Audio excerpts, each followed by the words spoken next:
मुंबई नाशिक महामार्गावरती वाहतूक विस्कळीत झाली आहे। मुंडेगाव ते गोंदे या परिसरात तब्बल 8 किलोमीटरपर्यंत वाहनांच्या लांबच लांब रांगा लागल्यात। नाशिककडे जाणारी वाहतूक 4 तासांपासून विस्कळीत आहे। त्यामुळे अनेक रुग्णवाहिका ट्रॅफिकमध्ये अडकल्याने रुग्णांचेही हाल होत आहेत। रस्त्याची कामं सुरू असल्याने वाहतूक विस्कळीत झाल्याची माहिती आहे।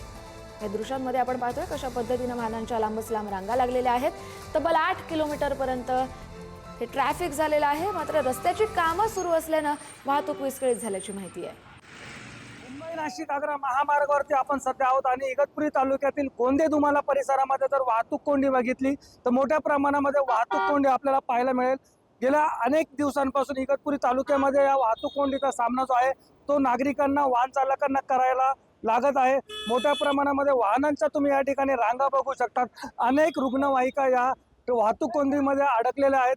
दरवर्षीप्रमाणे या परिसरामध्ये मोठ्या प्रमाणामध्ये रस्त्याची कामं सुरू आहेत, परंतु NHAIचं म्हणा किंवा वाहतूक पोलिसांचा योग्य प्रकारे नियोजन नसल्यामुळे अनेक वाहने अवजड वाहने असतील, त्याचबरोबर प्रवासी असतील, रुग्णवाहिका असतील, ते या वाहतूक कोंडीचा सामना यांना करावा लागतो।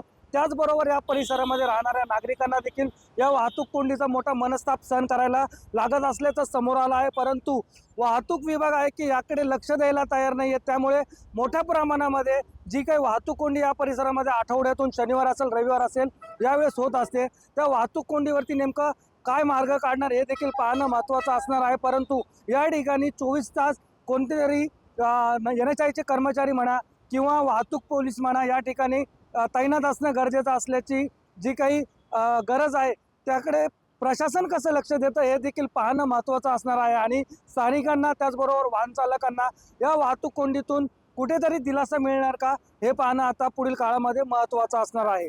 पुढारी न्यूजसाठी विकास काजळे, इगतपुरी, नाशिक।